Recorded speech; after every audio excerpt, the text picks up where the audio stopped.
Welcome back to our conversation. We're talking about the dismaying downturn in achievement for many students, even after 30 years of spending and path-breaking education reform here in Massachusetts.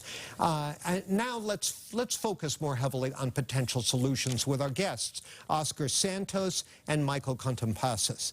So, what works? What are, out of the research you're doing, the interactions you have, give me a good, hard example of a program or an effort that works that you think is promising toward fixing this problem.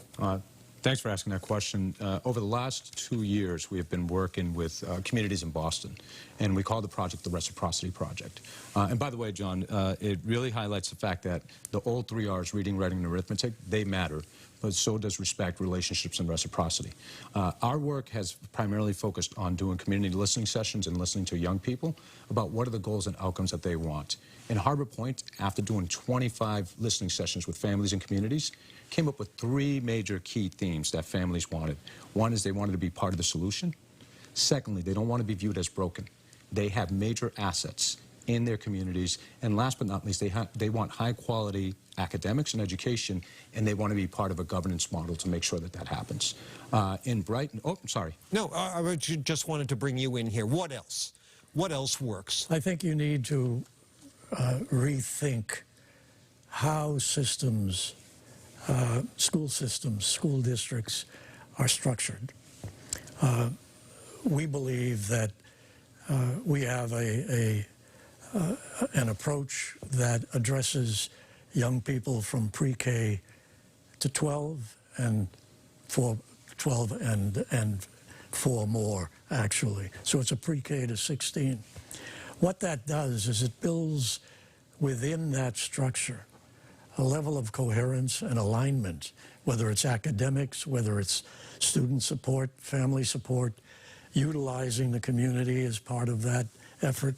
All of that works, we believe, in a much stronger way for the benefit of young people if decisions around how those young people are educated are made at the local level. So how is that model you just described different from what we have now, say, in Boston?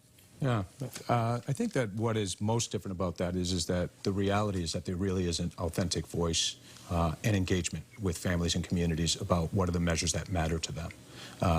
Certain examples of really looking at the focus groups that we did with 90 students in Brighton this past spring. The 4 key themes that came from that is young people wanted to be engaged, they want to have workforce opportunities, they want to have internships, they want to make sure that the college work that they're doing is practical and purposeful. So really what they were asking for was an applied opportunity for learning. That does not happen. That kind of listening does not take place.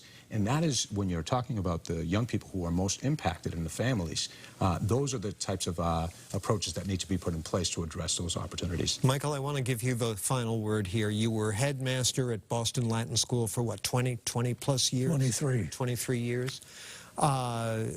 Can every public school in Boston be as good as the Boston Latin School? I believe they can.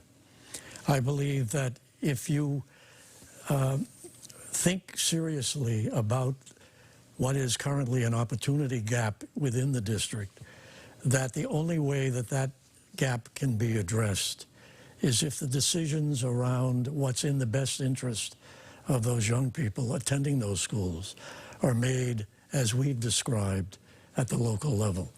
And I do believe that if you take a pre-K to 16 approach, you can build the kind of symmetry, the kind of alignment, whether it's in mathematics, language arts, or even physics, that the district desperately needs to do, and what I believe that the current superintendent is trying to do. That's Mary Skipper, yeah. That's correct.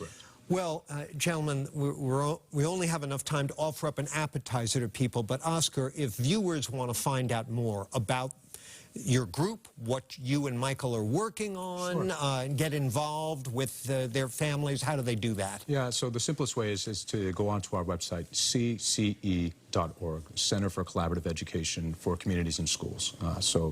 Please feel free to reach out to us and attend some of our meetings and the work that we are launching this year with schools and communities.